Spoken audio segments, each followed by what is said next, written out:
తులసి news కు స్వాగతం. లింగసముద్రం మండలం టీడీపీ అధ్యక్షుడి గురునాథం శాలువాతో సత్కరించిన జనసేన నాయకులు శ్రీనివాసులు. ఉమ్మడి ప్రకాశం జిల్లా కందుకూరు నియోజకవర్గం లింగసముద్రం మండల టీడీపీ అధ్యక్షుడిగా ఇటీవల ఎంపికైన పూరిమిట్ల గురునాథం, కందుకూరు నియోజకవర్గం జనసేన జిల్లా కార్యక్రమాల కార్యదర్శి కొణిదెన శ్రీనివాసులు మర్యాదపూర్వకంగా కలిసి శాలువాతో సత్కరించారు. ఈ సందర్భంగా కొణిదెన శ్రీనివాసులు తన సందేశాన్ని ఇస్తూ జనసేన అధినేత పవన్ కళ్యాణ్ ఆశయాలు, లక్ష్యాలు కొనసాగేలా కూటమి పార్టీతో సఖ్యత కొనసాగిస్తూ రాజకీయ అనుభవం ఉన్న కుటుంబం నుంచి గురునాథం మండల టీడీపీ అధ్యక్షుడిగా నియమించడం శుభ పరిణామం. అలాగే గ్రామ పార్టీ అధ్యక్షుడిగా గాలంకి ప్రసాద్ గారికి కూడా శాలువాతో సత్కరించి గౌరవించడం జరిగింది. వీరిరువురికి పార్టీ విజయ బాటలో నడిపించినటువంటి అనుభవం ఉంది. వీరి అనుభవాలతో జనసేన పార్టీ తరపున సహకారం అందిస్తూ ప్రతిపక్ష పార్టీలను ధీటుగా ఎదుర్కొంటామని శ్రీనివాసులు పేర్కొన్నారు. అందరికీ నమస్కారం. ఈరోజు రాష్ట్రంలో ముఖ్యమంత్రి గౌరవనీయులు పెద్దలు చంద్రబాబు నాయుడు గారు తల్లికి వందనం కార్యక్రమంతో రాష్ట్రం మొత్తం మీద పండగ వాతావరణం తీసుకొచ్చారు. అదేవిధంగా కందుకూరు నియోజకవర్గంలో గౌరవ పెద్దలు కూటమి ఎమ్మెల్యే గారు అయినటువంటి ఇంటూ నాగేశ్వరరావు గారు లింగసముద్రానికి మరో కొత్త పండుగ తీసుకొచ్చారని చెప్పి కూడా మనం అనుకోవచ్చు.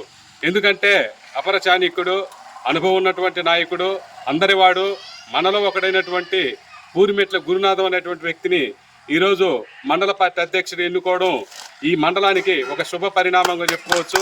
మన గ్రామంలో రాబోయేటువంటి సమయంలో గురునాథం గారి నాయకత్వంలో కూటమి సంబంధించినటువంటి పార్టీలందరినీ కూడా కలిసికట్టుగా కలుపుగోలుగా తీసుకుని పోతారని ఆశిస్తూ, అదేవిధంగా మరొకసారి గ్రామ పార్టీ అధ్యక్షుడిగా గాలంకి ప్రసాద్ గారు మళ్ళీ తిరిగి ఎన్నిక కావడం, అనేక సంవత్సరాల నుంచి పార్టీ కోసం అహర్నిశలు శ్రమిస్తూ ప్రతి ఒక్కరిని కూడా పేరు పేరున పలకరిస్తూ అందరిలో ఒకటిగా మనందరినీ కూటమి ప్రభుత్వాన్ని గతంలో ఏదైతే కూటమి ఎలక్షన్లు క్యాంపెయినింగ్ చేసిన సమయంలో ఒకవైపు గురునాథం కానీ ఇంకొక వైపు గాలింకి ప్రసాద్ గారు ఇద్దరు కూడా వ్యూహాలతో ఎంతో చక్కగా అందరిని కూడా సమన్వయంతో ముందుకు నడిపించుకుని పోయినటువంటి సమర్థులైనటువంటి వారికే ఈరోజు మరలా తిరిగి ఈ రకమైనటువంటి గ్రామ పార్టీ అధ్యక్షుడు కానీ అలాగే మండల పార్టీ అధ్యక్షుడిగా గురునాథం గారిని కూడా ఎన్నుకోవడం కూడా ఒక కూటమి జనసేన పార్టీ కార్యకర్తలకు కానీ నాయకులు కానీ మా అందరూ కూడా చాలా సంతోషంగా ఉంది. అందరినీ కూడా కలిసికట్టుగా రాబోయే ఎలక్షన్లో జరగబోయేటువంటి క్షేత్రస్థాయి ఎలక్షన్లు జరిగేటువంటి విధానంలో కూటమి గెలుపునకు